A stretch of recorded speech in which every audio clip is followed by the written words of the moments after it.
We have finally, I have messed that one up beginning. We are here for a preview of Auburn versus UMass. You can tell it is the beginning of the season, and I am rusty as all get out, but we are here to preview the game, talk about some predictions, scores, stats, and otherwise. We're going to get into all that right here if I can get it together, starting right now.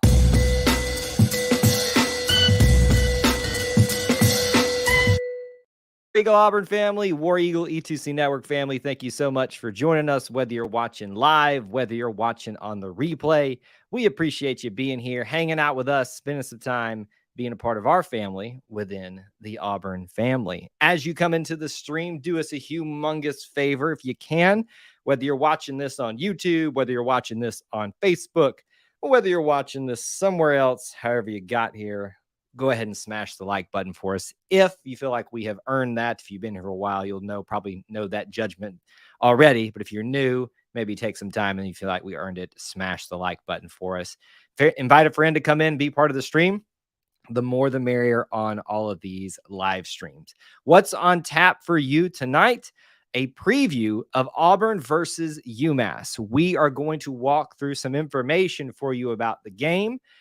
Things, just kind of interesting facts around the matchup, around the season opener, and then also a little bit of depth chart look. We'll make some predictions about the stats of the game, the scoring that's going to happen, the actual score of the game, and obviously a lot of that is going to be by interacting with you, the Auburn family. And if we get any UMass fans in here tonight, I always say this in our preview shows, if you're a UMass fan watching, we'd love to hear from you. Let us know that you're in the chat if you're watching live, and we'll let you into the stream to talk about your team with us if you are interested in doing so.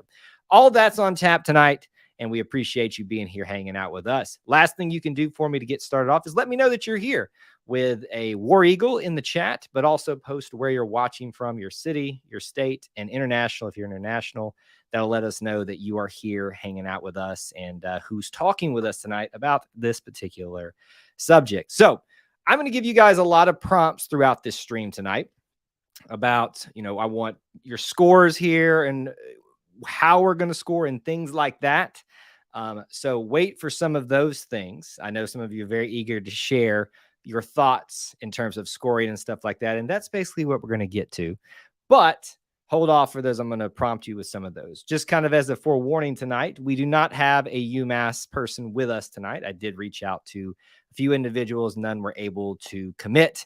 So we are going ahead tonight, which is why I said the UMass fans, if you are tuning in, you may obviously let us know you're in the chat, and we might let you in tonight. We might also have some of our Tiger Tier Conquer Club members popping in tonight. I gave them at their level access to the link tonight. So if I see them down below popping in, we might see them on the stream tonight. Just something we do randomly from time to time for certain tiers of our Conquer Club. Guys, thank y'all so much for being here. Great crowd already assembling across YouTube, across Facebook. We got Noah, Travis, Deshaun, Linda, John already checking in. Thank you guys so much for choosing to be here tonight. I know it is getting even more crowded in the YouTube, in the content creation space in terms of what grabs you in the Auburn attention. I think there's even someone else going live right now. So not trying to compete with them, but also, this is what works best for our schedules here. So thank you for choosing to be here with us. Even if you came by to walk through with us on the replay, we appreciate you being here. I'm watching while moving. Well, I'm glad that we can help keep you entertained while you're moving. Tyler would like to know, my prediction is that Kyle doesn't have to pull the rally cap out for this game. That is a great prediction to start off the show. He has witnessed that before. He's also seen the magic of the rally cap. For those of you that don't know what a rally cap is, it's a funny little thing that people do typically at baseball games where they just kind of put their hat on a funny way. I think most of y'all know what this is, and it's meant to kind of be weird and spark some inspiration in the team somehow. Oddly enough, it works sometimes. Didn't work for the Braves this year when I went to the one game, like one of the few games they lost, but it worked for Auburn and Georgia State. Hopefully we are not seeing a repeat of that in this game. So as we go throughout the year, the format of how we do things here, depending on if we have a guest or not, may change. But tonight I've got kind of like an outline I'd like to walk through you with all going to be doing a lot of interacting with you tonight, unless we get a Tiger Tier member that wants to call in and talk with us about the preview. But other than that, this is basically the walkthrough of what I've got written out for you. I want to give you some fun facts, a little bit about the matchup, Auburn versus UMass, some significance about season openers. We might walk through the depth chart if I can get that pulled up properly. We do want to look at the past game for UMass versus New Mexico State, because that is really the only concrete information that we have to go off of for what to anticipate coming into Jordan-Hare Stadium. And then I've got a list of predictions that we're going to walk through. As we go throughout the stream, keep posting comments and questions. As they're relevant, we'll bring them up. But I want to give you guys some information to start off tonight. The game, Auburn versus UMass, to open up the season for Auburn. Second game for UMass will be at 2:30 Central Time, airing on ESPN for those of you that are not able to be at the game / be on campus. Now, I would highly recommend that if you are someone that loves the college football atmosphere, that you should consider coming to Auburn this weekend, finding yourself a tailgate, and then just joining in on the fun that way. Even if you can't get a ticket to the game, that would be a really, really big thing this weekend to experience, because it sounds like for the most part, the weather is going to be somewhat reasonable. Don't know that our homecoming game is going to be as nice of weather, it seems like, in terms of the heat and temperature, things like that. There's a good slate of football games that you can enjoy throughout the day. The hype and the excitement is going to be all over campus. Here's the problem for UMass. They're walking into not just Auburn, Alabama, which is always hungry for good college football, but they're walking into an Auburn, Alabama with a somewhat rejuvenated Auburn spirit. And when I say somewhat, because we're just getting back to that old form that we're normally used to, right? We're no one sitting here saying that we're going to be world beaters just to start off the game or start off the season. But there's definitely a fervor, and there is definitely an energy that there hasn't been for quite some time, minus the last 3 games with Cadillac Williams. Now, that was a fun time, even in a bad season. So 2:30 ESPN, be ready. Get here to campus if you can. If not, enjoy your home for weekend, on Labor Day weekend. And it'll be fun that way too. Some fun facts about this game. This will be the 131st season of college football for Auburn University. 131 years that we have been participating in college football. So it keeps marching on there, just in case you were wondering about that. You are asked to wear white to this game, which, when the temperature seemed like it was going to be hotter, would have been a really good idea, and still will be pretty favorable to wear that even lower temps right now. But white is a whiteout of sorts, I guess. They're not calling it a whiteout, but they're asking everybody to wear white. Traditionally, Auburn fans don't really do a lot of significant participating in this, but maybe that'll be different in the Hugh Freeze era. I kind of like it for the most part. We never pull off the stripe the stadium thing, but maybe this is the year we will do it. All right, keep moving right along in our list of things to talk about here. And fun facts, or actually this is about one more thing of fun facts and stuff. Will Herring and Stan White, the former quarterback, the former color commentator for the radio booth, will be down there to be honored pregame. Will Herring was inducted into the Cotton Bowl Hall of Fame recently, and Stan White obviously has retired in a sense from his role as the color commentator. So they are both being honored at the field, unless Stan's doing something different. I think he maybe had some other award. So those are kind of the non-game related, but just fun facts to know about this matchup that's coming in here. Now the matchup. This is the very first meeting for Auburn versus UMass. The very first time. Same thing is going to happen next week.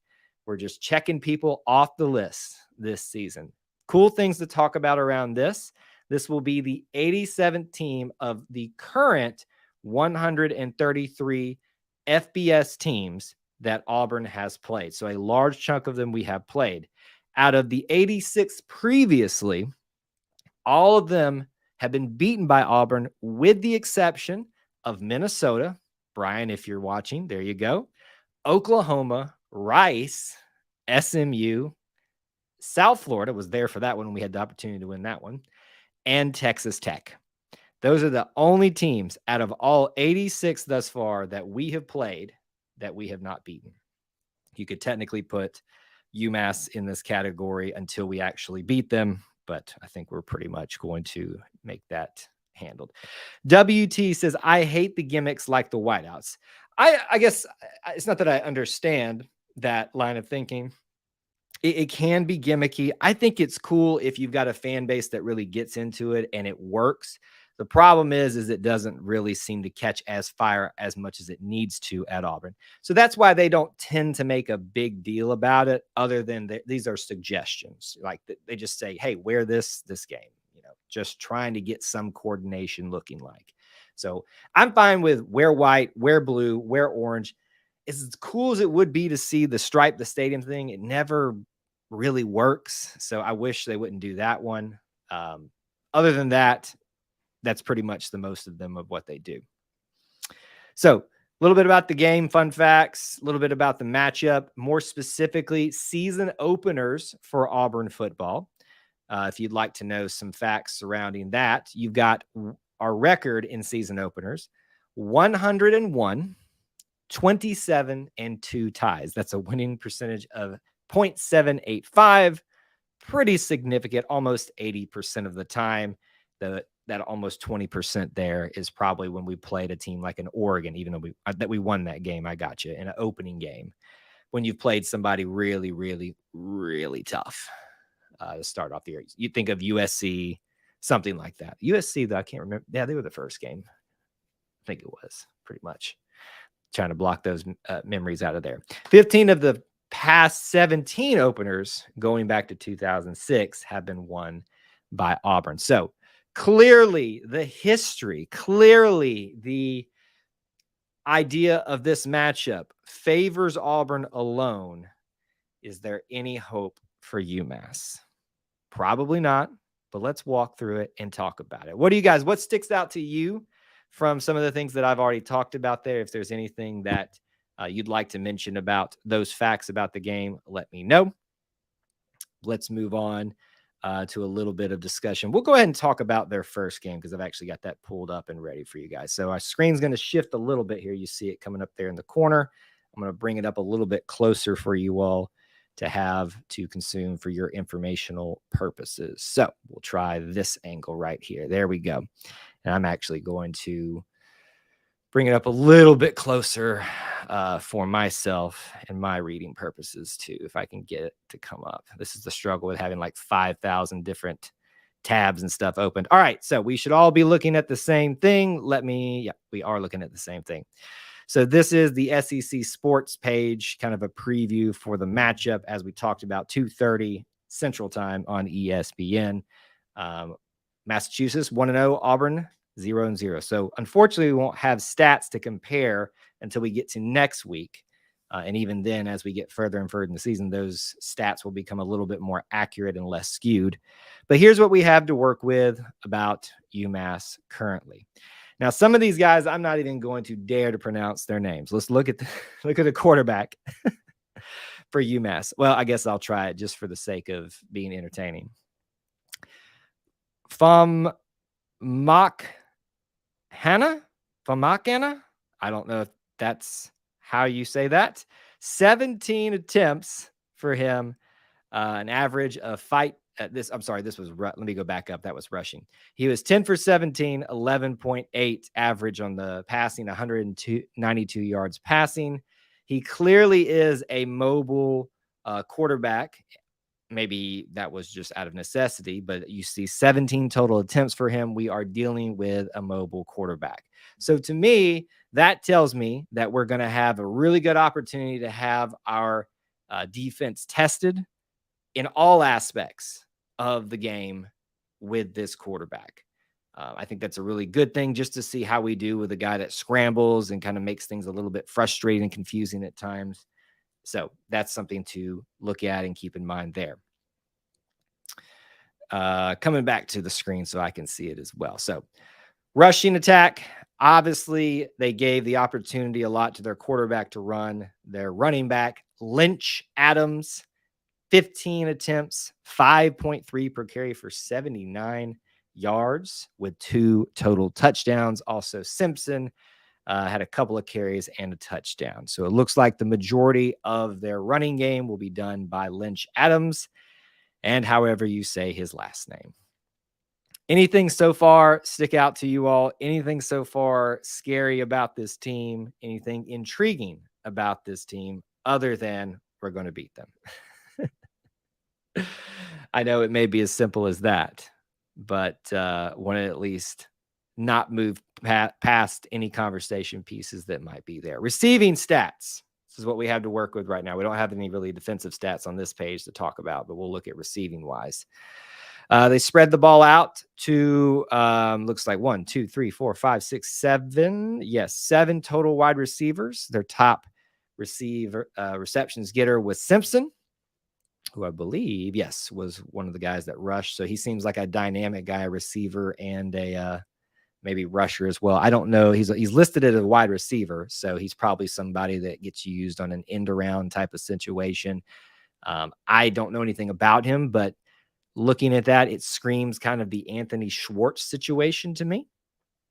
Just saying. It's kind of what it screams to me. But their best reception getter, other than the amount that this Simpson guy got at 3, C. Wells, 1 reception for 68 total yards. So maybe he is their, distance type of receiver guy. Again, we're looking at one game of stats, so we're really working hard to glean anything hardcore from this. What I don't see here in their receiving stats is somebody that's truly dominant that you need to look out for. I mean, Simpson, obviously being utilized as a rusher and a receiver, seems to, for me, to give me a little bit of pause to say, hey, look out for him. But that's about it. Again, there's not a lot to discuss in terms of Auburn's stuff there because there's no stats to talk about thus far. But that's at least some information for you to have on hand for that.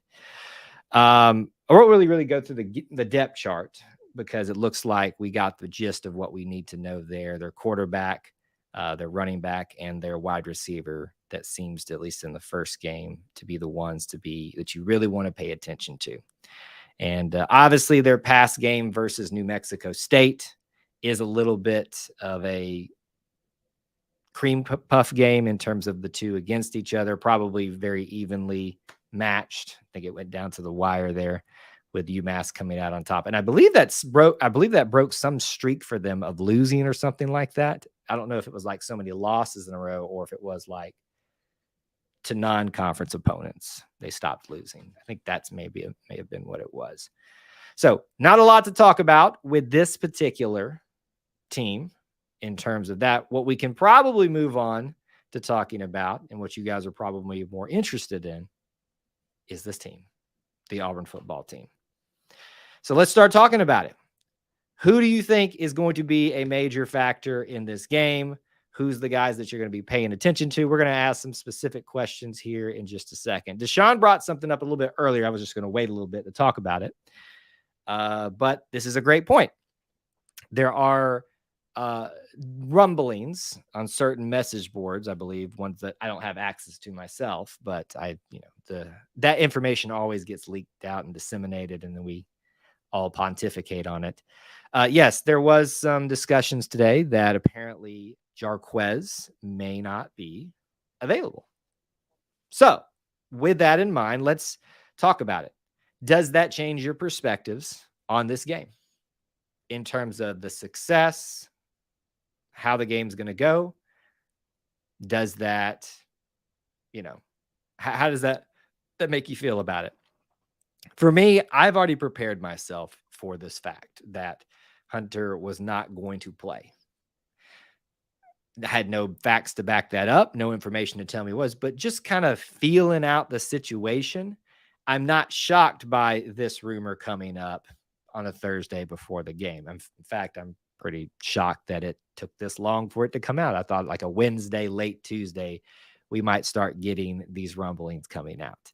WT says, no, whoever we have at running back is going to be good enough for us to win big. And I hope that's what a lot of Auburn fans walk away from this news, but from this weekend scene. It may not be such a bad thing for Jarquez to have to sit out for some time / sit out for the game. If there's a lesson that needs to be learned, to face the ramifications for that, but also for Auburn fans and for the running back room to learn to live without him.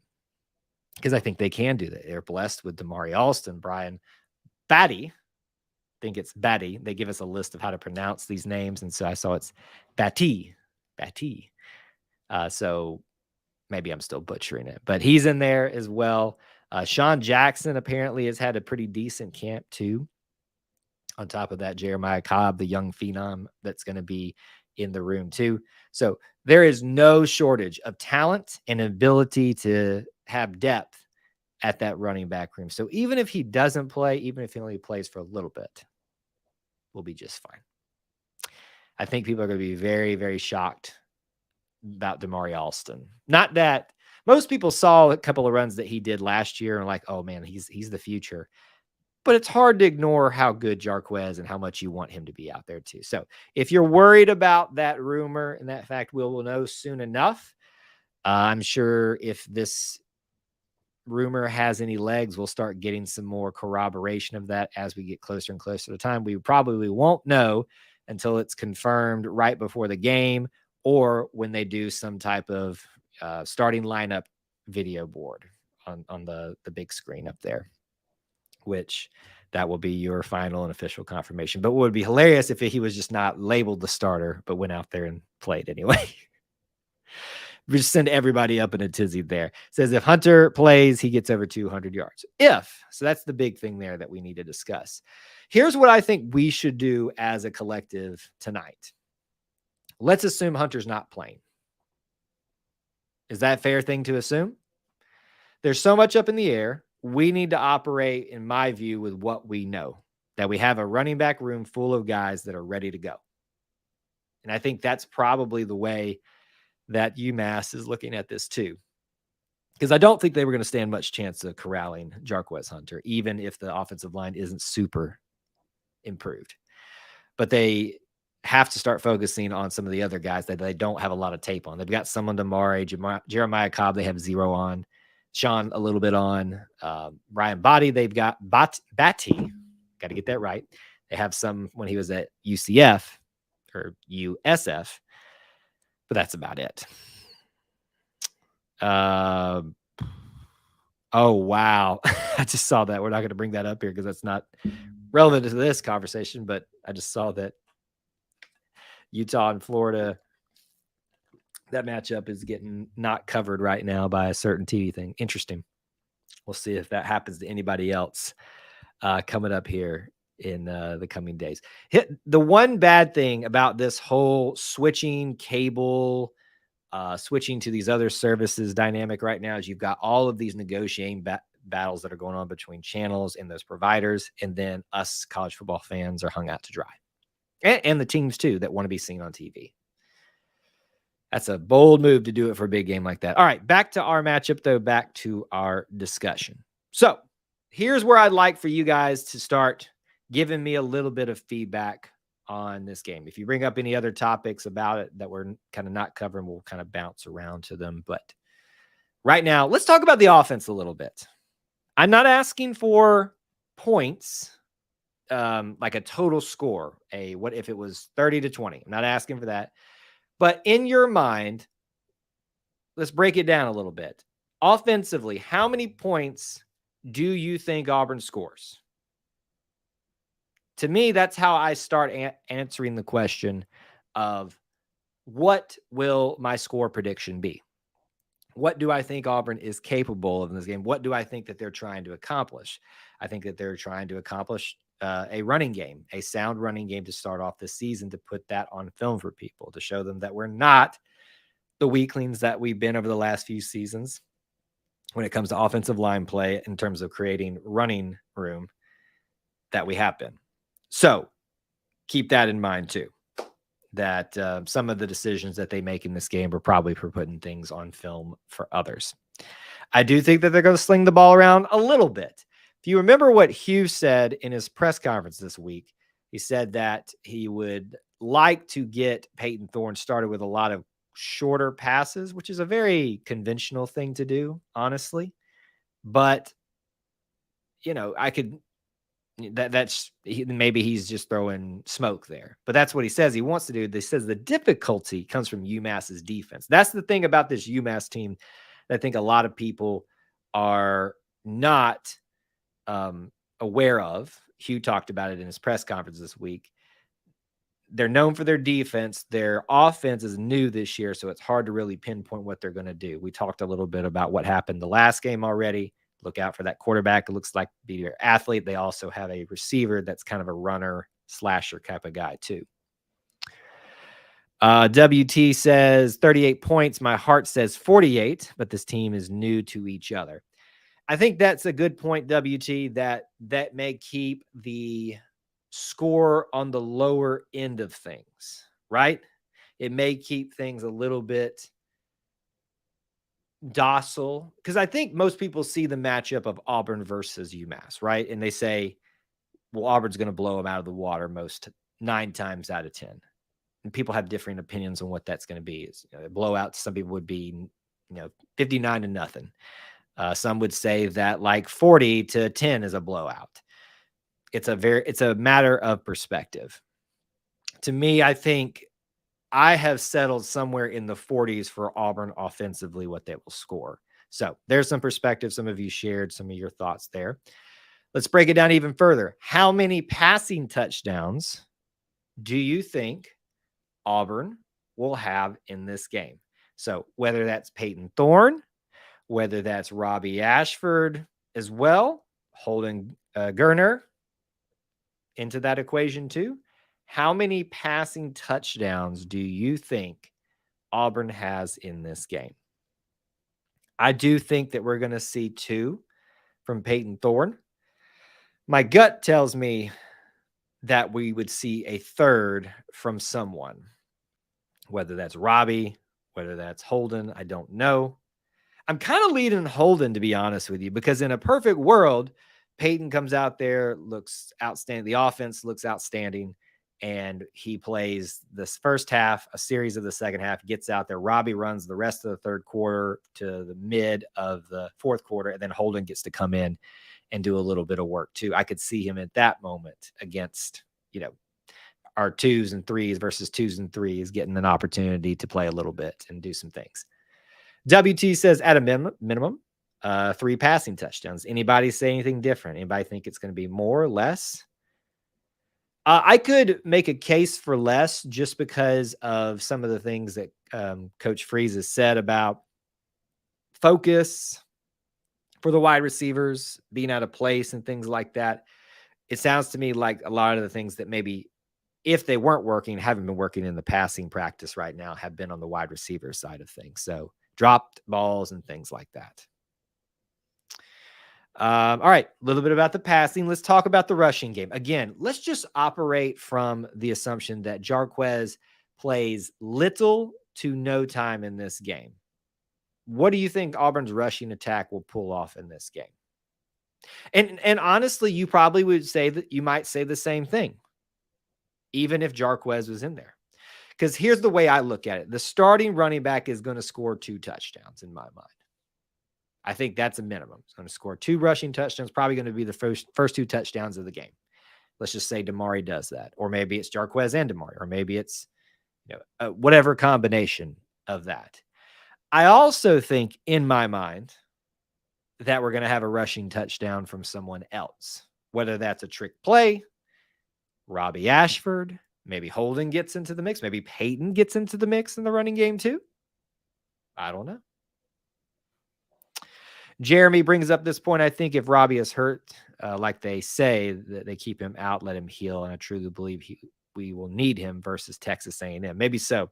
And so that's the thing to keep in mind with this too. Most coaches keep their injuries very cryptic and close to the vest. He said on, I think Monday and Wednesday, that the injuries they had listed, and Robbie was in that list, were not significant, but they were enough to just make it questionable whether they play or not. In a game like this, if there's a risk of being injured, you don't play them. Which is why when I said the question, what is our rushing attack look? How many rushing touchdowns would we score? I said there's going to come a touchdown from a non-running back situation. So 2 from a running back for me, 1 from a non-running back. I feel like this game will be run heavy, but I see 3 passing touchdowns in the red zone, especially if Robbie's not in the game too. So that might lend itself to a few more passing opportunities and touchdowns too. So who do you think is going to be the top rusher?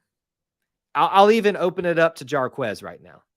What does your gut tell you in terms of who's going to be the top rusher? There's a question about Jarquez being available. And when you say top rusher, is it who scores the most touchdowns? Is it who gets the most yards, the best yards per carry? To me, I think you have to look at it kind of a complete scenario. I'm going to say, and this is not a bold prediction in any stretch of the imagination, I realize that, given the context of what Jarquez is dealing with potentially, I think Damari Alston is going to be the leading rusher. I'm going to predict somewhere in the range of 130 yards, 2 touchdowns for Damari, and probably going to be a nice Brian Bati. I gotta get that right. Long touchdown for him. Where does it come from? Out of the pass, out of the run, kickoff returns? But I think there's going to be a rushing touchdown and a big rushing gain for Brian at some point in this game. Damari or Javarius, I think he's going to get a couple of sweeps for big plays. So, Jeremy, I guess let me ask you, in that scenario, would you let's say Javarius Johnson gets 3 sweeps off the edge, he busts one of them loose and has 90 yards for 3 attempts, 90 yards and a touchdown. Would that make him the best rusher of the game? To me, that's only 3 plays. I don't know if you could count him. I still think Damari would when you get up into the double digits of rushing attempts, then you could be considered for that category. But that's just me. Corey, good to see you. Thanks for being here. We're all super pumped for Saturday, which is why we're talking about it here. All right. Let me ask this for you guys. What time is it even? Okay, I got our time here. Who do you think is going to be the top receiver? This is the big question that everybody has. The big question that everybody wants to know. What is the wide receiver core going to look like? What does your gut tell you in reception yards and touchdowns and just overall game? Who do you think is going to give you that wow moment at wide receiver? Who do you think is going to have the most yards specifically is I guess what I asked, but overall thoughts about that.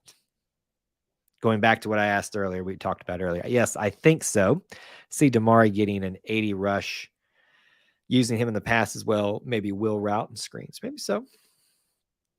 Good at catching the ball out of the backfield. I think traditionally, if I remember Hugh Free's offense, his running backs were always very good, had good versatility. Wide receiver wise, you could literally go anywhere. I think Javarius is the easiest candidate to say he's going to get the most receptions or at least targets and then maybe receptions.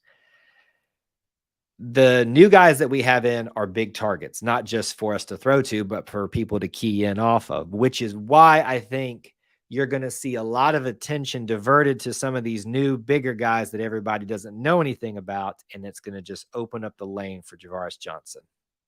I think Javarius Johnson is going to have I want to say 100-yard receiving game, but I feel like it's going to be just short of that. Like 92, 93 reception yards on like 6 receptions and a touchdown. I'm just going to call it. That's my big prediction. Javarius Johnson, we'll just call it 6 receptions, 90 yards and a touchdown. Is that impressive enough for you to be your major contributor at wide receiver? What do you guys think? Bati will have over 100 yards Saturday. Is that complete? meaning special teams and offense. I would agree with that in that sense. It's kind of leading to where I'm going there. All right. Keep your questions and comments coming about that, what we're talking about. I'll keep moving through some of my discussion points. Defense. How do we feel about defense? Anybody sticking out to you? Any thoughts about it? Do you even know what to make of this defense? You know, it's not too far removed from pretty solid defenses at Auburn. We've had great talent here. I think it's no question that our defensive back group is the most secure group for us. I think there's a lot of experience at linebacker, both that have been here at Auburn and other places. But will that translate out onto the field? I don't know yet.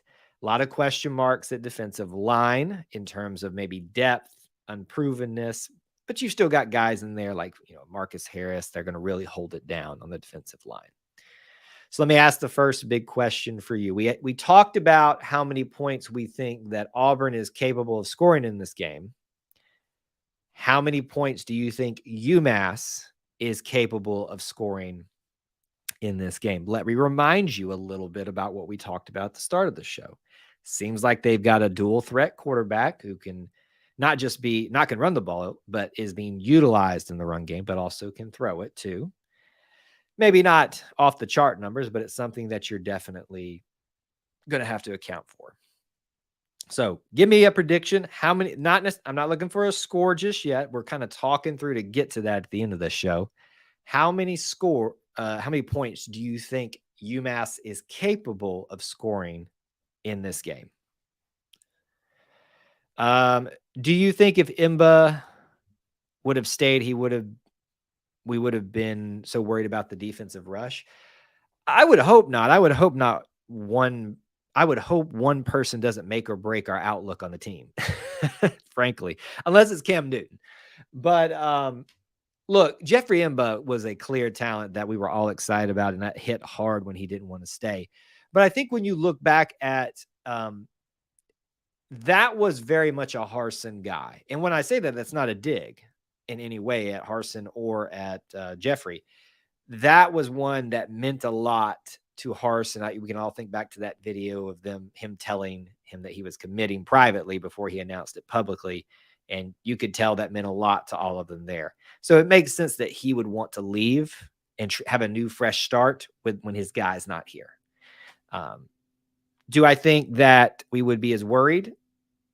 Well, of course, not as worried, but we'd still probably be a little bit worried. There's been a lot of departures other than Jeffrey Imba. Corey wants to see a vast improvement on the pass rush. Yeah, I mean, definitely got to get a little bit more of a push there. The ball game is won at the line, as we always talk about, on both sides of it.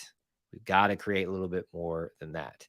I'm excited about the edge rushers. So let me answer the question that I proposed to you guys. How many points do I think that UMass is capable of scoring? I do think they're going to score at least a touchdown.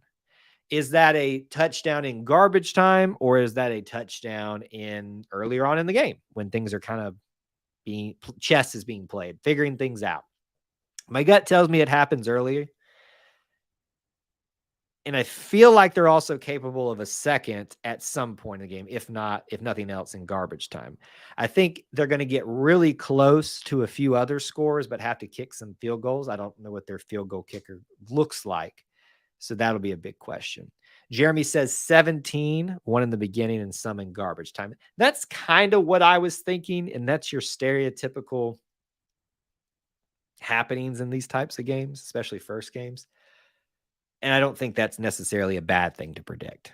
It's pretty obvious. Like that's kind of there was a script out. People always joke that the NFL is scripted. It feels like sometimes that could be the case here too. I'll give UMass a field goal. I think they're going to score more than a field goal. But listen, if we get a shutout, anybody think there's going to be a shutout? To me, it feels more likely that we'd see a Samford shutout or a New Mexico State shutout, given that UMass beat New Mexico State. All right, let's keep moving here. I'll ask another couple of questions about the defense. Break it down even further. How many passing touchdowns And how many rushing touchdowns do you think that UMass will get? So we kind of talked about what we think they might be able to pull off in terms of points. How do you break that down? Most of us were predicting 1 touchdown. Is that a passing touchdown? Is that a rushing touchdown?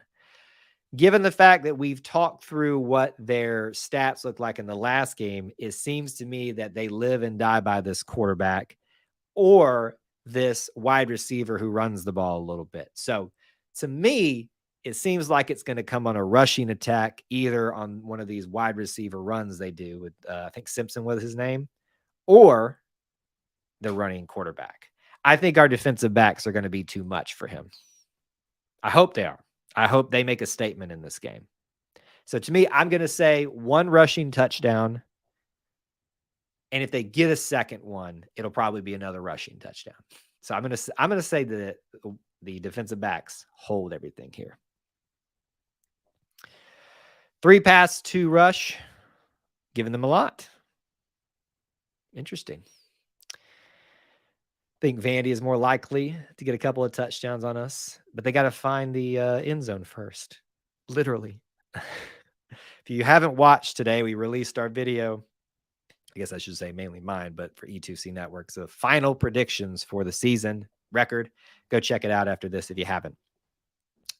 There's a bad Vanderbilt jokes in there. I kind of just gave it away, but it is what it is. I could see them getting a touchdown on something like a busted coverage.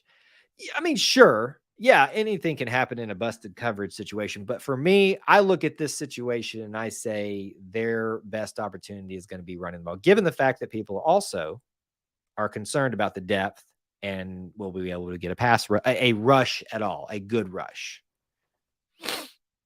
You said, my bad. I meant, I think we will get 3 pass, 2 rush. Now I'm asking about the defense. We're talking about our defense, what they're giving up right now. So you think 1 rushing touchdown. That's what I say too. I know I was thinking back to your comments earlier, Jeremy. I was like, that doesn't line up with what he was saying. But anyway, I was just going to let it go. Thank you for clarifying. Okay. We talked a little bit about their points, their passing yards, their rushing yards, and touchdown situations. Who do you think is going to be Auburn's top tackler on defense? Again, let me remind you, seems like a dual threat quarterback. Seems like there's going to be a wide receiver who's going to be utilized in the run game a little bit. Decent running back. Didn't seem like there was a giant wide receiver out there in terms of receptions in the first game. Does that give you an idea of what might happen in terms of who's going to be the top tackler? If this was a more successful passing team, I would, at least from the first game film, I would say that it would probably be a defensive back, maybe a linebacker, an outside linebacker. So a Cam Riley, I think Steiner plays on the inside. But I think, not unfortunately, I was about to say unfortunately, but I should have said like serendipitously. Last year, the big star in the first game was Cam Riley. I think it might happen again. So either a Cam Riley or our edge rusher really making hay there. So Elijah McAllister. Those are going to be my guys that I think are going to be the most likely to have the most tackles. I'm hoping it's a linebacker and not the DB is my hope. Hopefully linebackers will fill gaps and make tackles. Riley. I think Riley is a prime candidate for this one, as athletic as he is and what we've seen him do before. Not to just say he's only successful against non-conference smaller opponents, but that's where his best body of work was before. It'll be interesting to see if he pulls that off again. I mean, he's in the non-depth chart. He is scheduled to be the outside starting linebacker. Feel like it'll be linebacker. I think that's always the go-to answer there, but you could kind of call the edge position a linebacker in some sense too, a hybrid linebacker. So that's why I kind of say a Cam Riley or Elijah McAllister. My gut's saying Cam, but I wouldn't be surprised if it's Elijah McAllister too. Especially with Jalen McLeod. I believe it was him that was a little banged up right now. If he was in, excuse me, I need to knock that. He was in, boy, howdy. I think that would be not just the leading tackler, but the leading sack getter too. Lastly, in the defensive column, let's ask this question. You can answer this any way you want to, but let's talk about kind of the big stats. Sacks, interceptions, fumbles. How many does Auburn get of those in your mind? I think it's inevitable that they're going to get a sack of some sort. It's our athletes versus their athletes, and 9 times out of 10, Auburn wins that matchup, which means they're probably going to have a sack there. Being that they don't seem to be as proficient in one game of a passing team, I think that limits your opportunities for interceptions. But if they're not able to get a running game going to, they may have to go there more, which may make them more risk takers, which may open it up for an interception or 2 or 3. I'm going to say this. I think a interception somewhere along the lines for Auburn is in the books. I think we'll be somewhere in the range of like 4 sacks. And it just feels like there'll be at least one forced fumble, but I'm going to say it's not recovered.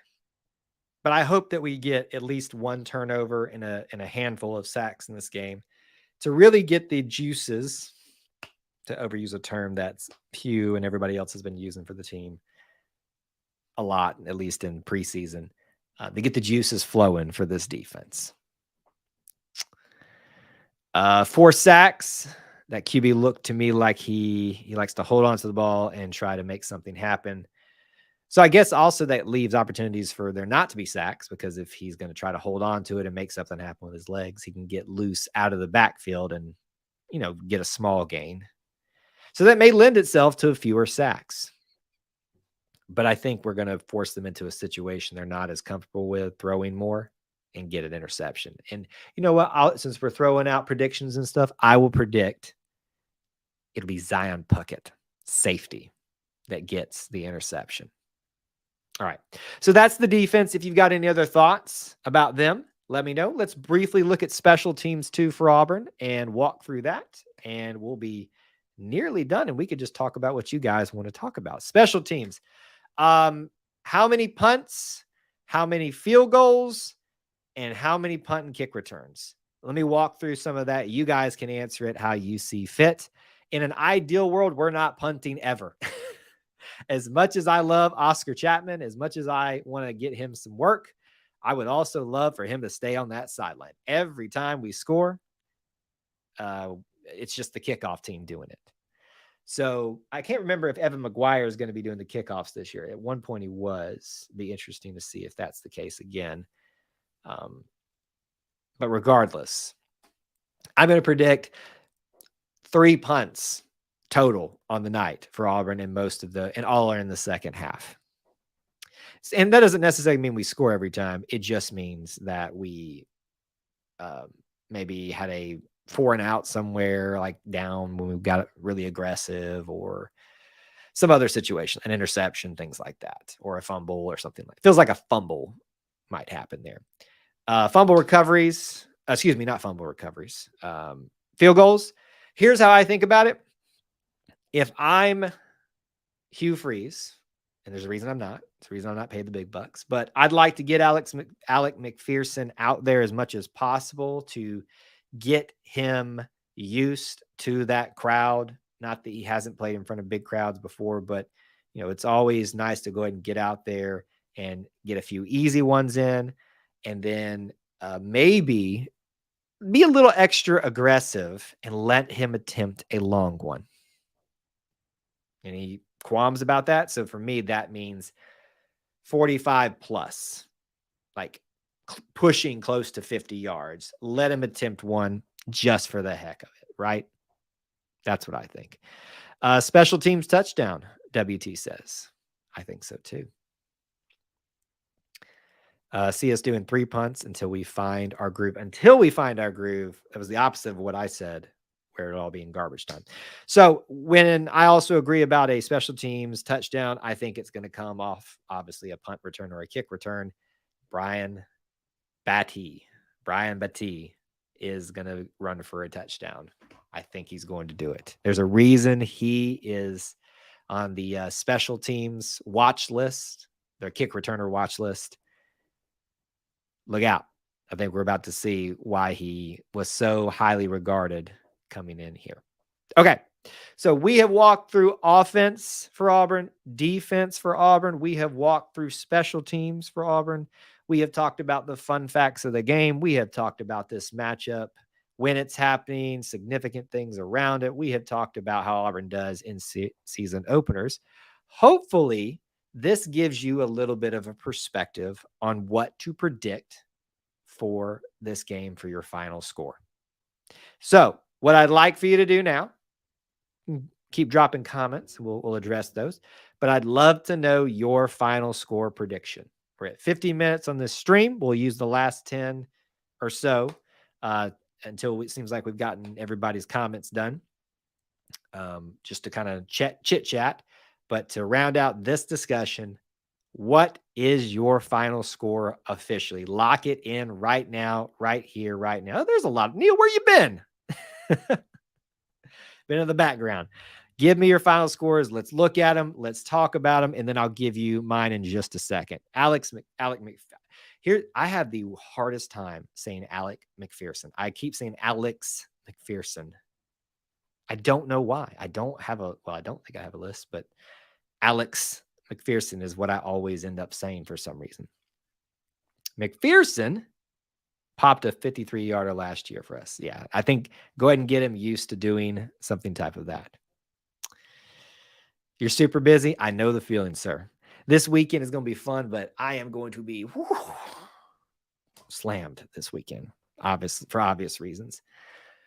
All right. You guys say 38-10, 28-10.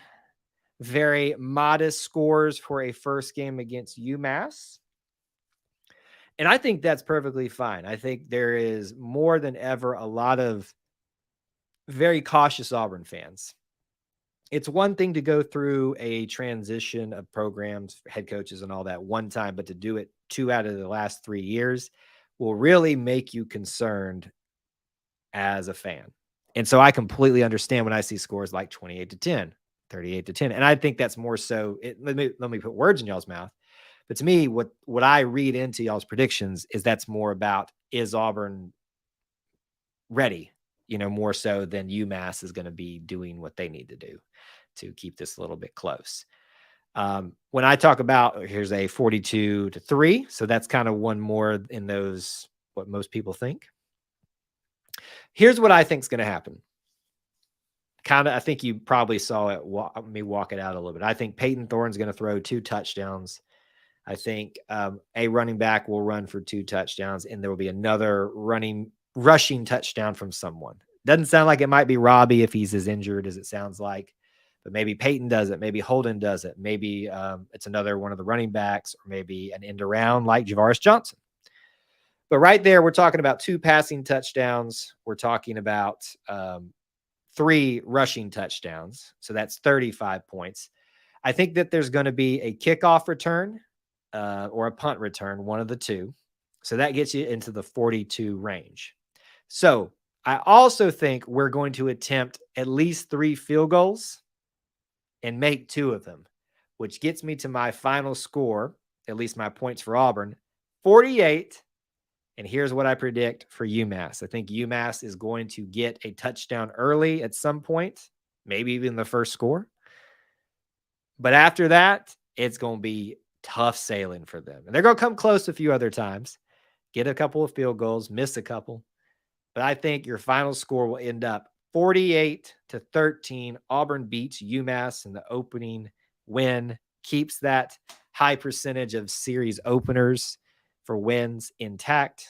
And there you go. 48-13 is my final prediction. Any qualms, any issues with that, anything that I should be looking at further, let me know. I see a lot of people talking about the other game that's on right now. I figured we were going to be competing with that a little bit too tonight. No, it seems like we've covered the majority of that. So don't see anybody really concerned with UMass getting a win out of this. In fact, I saw somebody's percentages this week, And I think this was the second highest win percentage chance of winning for Auburn, other than I think Samford was the highest, which, they're FCS. So that sounds about right, right? For me, it does.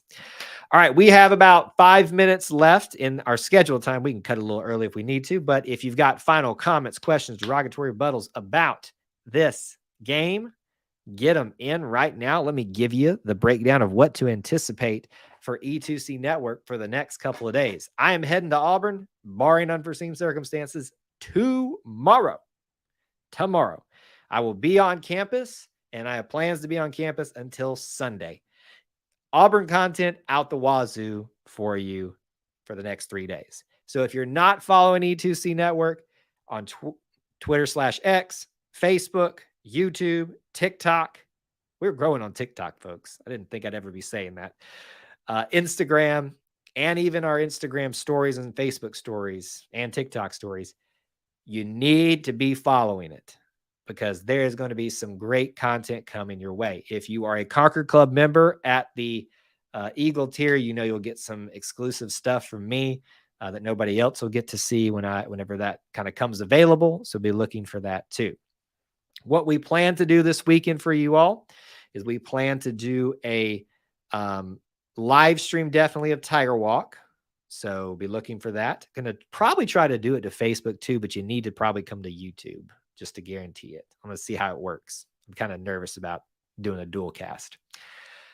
We will do a live stream of the Four Corners Pep Rally 45 minutes later. We will do a post-game show right after the game. Probably give about an hour after the game, because we're going to go to Tumors, all that stuff, and share stuff from there.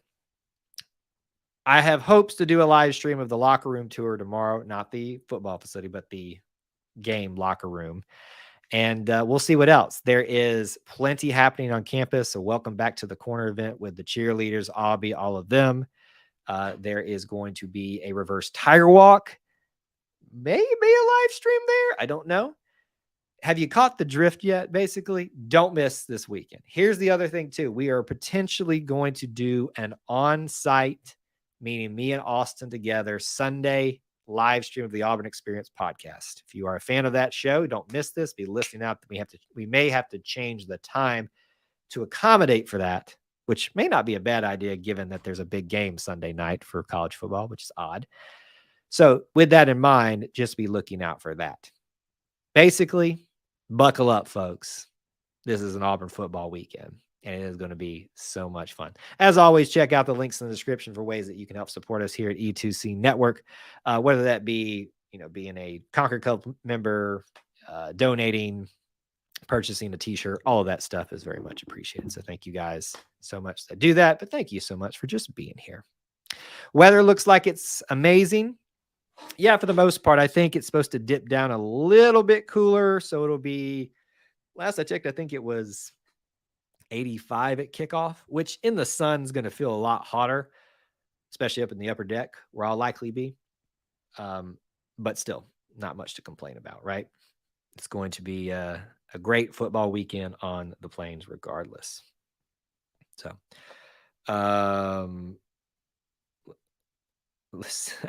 going with the flow this year after last year, it'll be a breath of fresh air. Are you talking about just the erraticness of last year or the weather? 85, low humidity. Good stuff there. So look, folks, I'm excited about this weekend. I hope you are too.